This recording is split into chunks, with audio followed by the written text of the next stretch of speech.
हमारे साथ जुड़ रहे हैं आध्यात्मिक गुरु श्री श्री रविशंकर जी। बहुत बहुत स्वागत श्री श्री जी आपका हमारे साथ जुड़ने के लिए, और न्यूज़ नेशन पर आपका बहुत स्वागत है। श्री श्री जी, जो ये मंदिर निर्माण हो रहा है अयोध्या में, ये सदियों का तप रहा है, और अब जब वो चीज़ सामने आ गई है मंदिर के रूप में, सबसे पहला सवाल तो मेरा यही कि आपको कैसा लग रहा है? बहुत अच्छा, ये एक ऐतिहासिक क्षण है हमारे पूरे दुनिया के लिए। मैं कहूँगा एक ऐतिहासिक क्षण है, और हमारे माननीय प्रधानमंत्री जी वहाँ प्राण प्रतिष्ठा करने वाले हैं। पूरी जनता, देश भर की लोग इतने उत्सुक हैं और बेसब्री से इंतज़ार कर रहे हैं सब लोग। जी श्री श्री जी, ये जो पूरा संघर्ष रहा है, सदियों का इंतजार रहा है, कई लोगों का बलिदान रहा है, और अब जब अयोध्या में रामलला विराजमान हो रहे हैं, ये पूरा संघर्ष किस तरीके से देखते हैं? देखिए, एक महत्वपूर्ण कार्य के लिए जो अपना हक है उसको लेने के लिए संघर्ष होता ही है, संघर्ष की आवश्यकता रही है। हम देखेंगे तो रामायण भी एक संघर्षपूर्ण इतिहास है, महाभारत भी संघर्षपूर्ण है। तो इस तरह से ये एक आधुनिक युग में एक संघर्ष रहा है, और उसमें सत्य की ही जीत हुई है। इस जीत से बहुत बड़ा ये परिवर्तन जनमानस में पड़ रही है।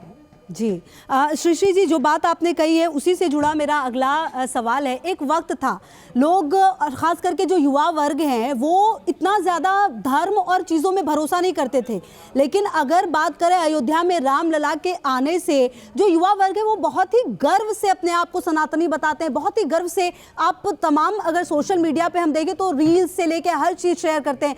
ये बदलाव एक बड़ा हिस्सा रहा है। इस बदलाव का श्रेय हमारे प्रधानमंत्री जी को ही जाता है जी। उन्होंने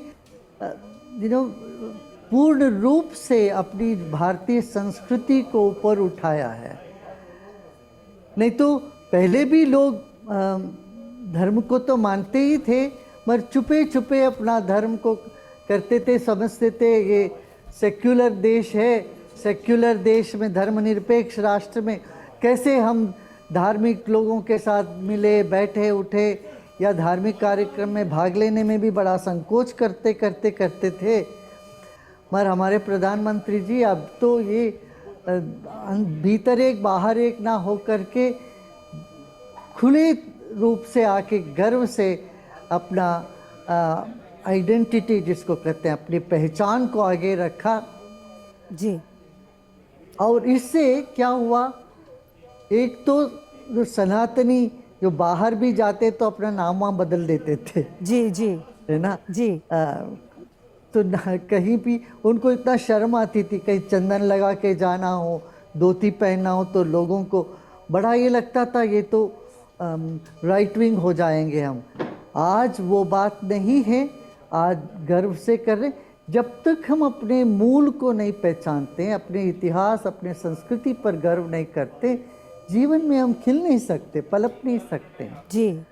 तो वह काम अभी हुआ है जी। तो ये एक बहुत, देखिए, राजाश्री के बिना कोई धर्म फलप नहीं सकता। आप पूरे दुनिया के हिस्ट्री देखेंगे, जहाँ पर भी कोई धर्म ऊपर उठाए उसके साथ एक तो दैवी कृपा तो रहती है, साथ ही साथ राजाश्रय रहा है जी। अब इतने साल के बाद राजाश्रय मिला है, तो ये एक स्वागतार्ह जी काम हुआ है। बस एक सवाल ये कि पूरा अयोध्या का कायाकल्प हो गया है, क्या आने वाले समय में ऐसी तस्वीर काशी और मथुरा से भी आएगी? काशी का तो इतना बढ़िया कॉरिडोर बनी है जी, ये तो बहुत ही सुंदर बन गया। काशी जरूर बनता रहेगा, जैसे महाकाल में बना, इस तरह से हमारे धार्मिक स्थान का एक फेस लिफ्ट जो हुआ है, और यात्रियों की सुविधा जो बनी है, इसका पूरा का पूरा श्रेय हमारे प्रधानमंत्री जी की एक विशाल दृष्टिकोण और हमारी संस्कृति के प्रति, हमारे धर्म के प्रति सच्ची श्रद्धा और आस्था को दिखाता। जी, आप 22 तारीख को जा रहे हैं श्री श्री जी अयोध्या? मैं जा रहा हूँ, मैं जी जा जी रहा जी हूँ, मैं आ रहा हूँ। जी जी जी बहुत बहुत शुक्रिया सृष्टि जी आपका हमारे साथ जुड़ने के लिए।